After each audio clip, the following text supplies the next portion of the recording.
Esiet sveicināti raidījumā Pagātne fokusā. Tagadne nebūtu iedomājama bez pagātnes, tāpēc mēs vēlējāmies atskatīties uz nozīmīgākajiem vēstures notikumiem Latvijā un atklāt interesantus faktus arī jums. Šoreiz ielūkosimies septembra nogalas vēsturiskajos notikumos. Šeit 1986. gada 25. augustā savu darbību uzsāka slavenais starptautiskais kinofestivāls Arsenāls. Kopš tā laika Arsenāls kļuva par neatņemamu Rīgas kinokultūras sastāvdaļu. Visas pastāvēšanas laikā tas kopumā pulcēja 330 000 skatītāju. Bija, jo kopš 2012. gada marta kinofestivāls ir slēgts. Šī gada 23. septembrī tiktu atzīmēta pirmā starptautiskā kinofóruma Arsenāls 26. gada diena. Kā filmu skatēji, tā būtu bijusi 28. gada diena.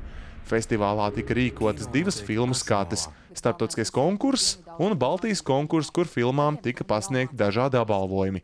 Arsenāls sākotnēji bija lieliska vieta, kura apskatīt tik daudz filmu vienu vietu. Sākotnēji programmā 10 dienu garumā tika izrādītas 400 līdz 450 filmas. Festivāla pamata misija – iepazīstināt ar pasaulē slaveniem autoriem. Man jau šķiet, ka svarīgāks notikums, kas bija pirms tam gadu vai divus, es pat neatceros, bija kinodienas. Kinodienas pēc sava apmēra, apjoma, ieguldītā darba un kreativitātes, manuprāt, bija 5 reizes lielāks nekā Arsenāls.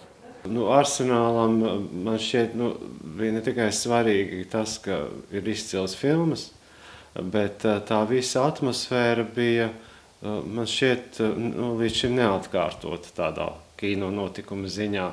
Jo pirmkārt Arsenāls bija ļoti redzams pilsētā, es domāju, ar dažādiem plakātiem, ar dažādām aktivitātēm, pasākumiem un visādiem izrādīšanās veidiem, un pie kam tas nebija tikai tā kā tagad vakaros seansi vai pa dienu tur un vakarā, bet pirmajos Arsenāla seansi bija kaut kur no 8 rītā līdz 1-2 naktī. Arsenāls provocēja ar negaidītiem skatu punktiem un neierastiem redzējumiem. Uz lielajiem ekrāniem ik reizi nonāca pasaules spilgtākās kino parādības, kā arī īpaša vieta Arsenāla programmā tika veltīta pašmāju un Baltijas kino norisēm, piedāvājot pasaules un Latvijas pirmizrādes.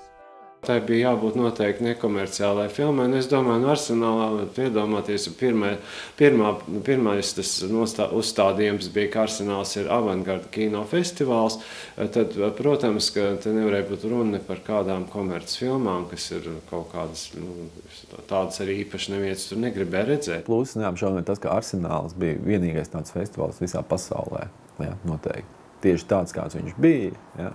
Ar visām performancēm, ar visiem augusta izgājieniem, ar to neparasto, kas dvēs no tā pasākuma. Viņš neapšaubām bija absolūti unikāls. Tas pats, kas katram cilvēkam, kas dzīvoja padomju laikā, mēģināt sačakarēt padomju sistēmu. Ar to, ka mēs ievedam kino, kas ir nepareizs un kas domā savādāk, uzrunā savādāk un nojauc kaut kādus padomju kino principus, šablonus, visu to, kā tam ir jābūt. Filmas tika tulkotas gan krievu, gan latviešu valodās, tāpēc tā sekmēja auditorijas plašumu un dažādību. Nepastāvēja strikti noteikts konkursu un vērtēšanas kritēriji. Labākās filmas tika tā sauktajā panorāmas skatē, kas bija centrālā skate. Kopumā par uzvarētājiem varēja saukt 15 līdz 20 filmu autorus. Tas bija tas tāpat kā jebkurā gadījumā, ja ir jāvērtē filma, tad katram ir savs viedoklis, kas ir tajā tāds izcils, kas ir varbūt netik pieņemams vai netik veiksmīgs. Un līdz ar to arī tā savu veidu subjektivitātes, dažādu cilvēku subjektīvais skatījums uz šo filmu tika izmantots vienkārši tā diskusijas laikā, protams, lai nonāktu pie tāda kopīga secinājuma. Vienmēr ir interesanti piedalīties kaut kādā kinofestivālā, bet tur jau jārunā par Arsenālu tādā globālākā izpratnē, vai ir ieguvumi vai nav. Tas varbūt arī bija tas Arsenāls požums un posts, kāpēc arī Arsenāls vairāk nav, ka viņš nevarēja piedāvāt īsti tādus taustāmus ieguvumus tiem cilvēkiem, kas tajā festivālā piedalās. Arsenāls man šeit arī līdz pat pēdējiem tā arī skaitījās, ka tās filmas, kuras ielīdz ir konkursa konkursu atlasē, viņas vienkārši beigās izlozēja, kur no viņām ir simboliski kaut ko iegūst. Kā nu kur reizi, dažreiz tur bija kaut kas iemests akvārijā, citreiz bija ledus gabalā, citreiz bija kaut kas dzerot iekšā šotu, tur kaut kas bija kaut. Pat labam līdzvērtīga aizstājēja kinofestivālam nav. Šāda festivāla trūkums ietekmē Latvijas kino attīstību kopumā, un viens no lielākajiem zaudējumiem ir starptautiska sadarbība. Visam ir jāmainās laikam līdzi. Ja jūs uzsāksiet jebkuru biznesu, ja jūs sēdēsiet uz lauriem, darīsiet to, ko jūs esat darījuši pirms tam, ja, un cerēsiet, ka jūsu peļņa nemazināsies, un es runāju, protams, salīdzinot, tad jūs agri vai vēl bankrutēsiet. Un līdzīgi ir ar šo festivālu arī notiek. Ja. Tagad nav bēdīgi, ka kaut kas beidzas, bet tad, kad beidzās Arsenāls, kad pienāca tā pēdējā diena, tad bija tā, tāda kaut kāda tāda gandrīz vai tāda kultūras paģiru sajūta iestājās.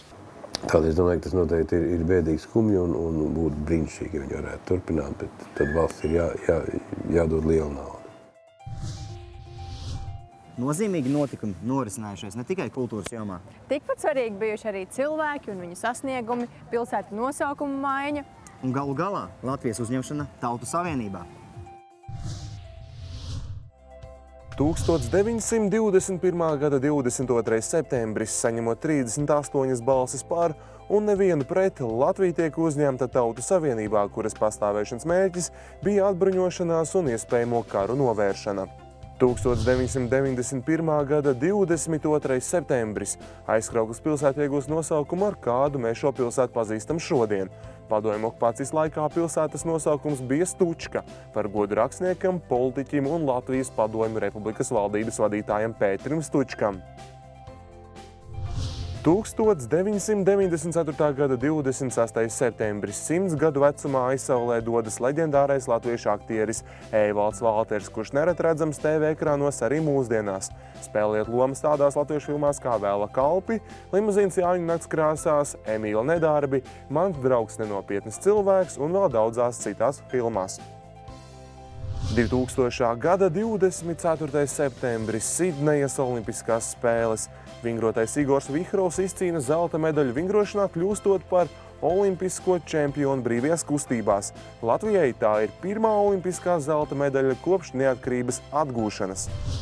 2002. gada 24. septembris ministru kabinets piešķir 5,3 miljonus latu Eirovīzijas rīkošanai Rīgā, tostarp arī investīcijām Latvijas televīzijā. Un pēc 8 mēnešiem Latvijā sekmīgi aizdīts viens no lielākajiem kultūras pasākumiem Eiropā. 2003. gada 23. septembris klājā nāk žurnāla vīriešiem FHM latviešu izdevuma pirmais numurs. FHM pirmais numurs tika pārdots 22,000 eksemplāros un turpmākajos gados kļuva par vienu no vadošajiem vīriešu žurnāliem Latvijā. 2003. gada 27. septembris Tukuma rajonā atklāja un iesvēta Lestenes brāļu kapus, kuros atdusas 2. pasaules karā kritušie latviešu leģionu karavīri. Kapos pārbedīti 934 karavīri, bet uz plāksnēm iegravēti aptuveni 11,000 kritušo leģionāru vārdu. 2007. gada 27. septembris. Pēc 28 gadu prombūtnes Rīgas zooloģiskajā dārzā atgriežas žirafes.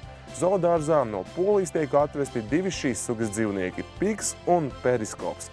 Šobrīd zoodārzā mitinās jau 4 žirafes, un žirafu māja ir apmeklētākā mītne Rīgas zooloģiskajā dārzā.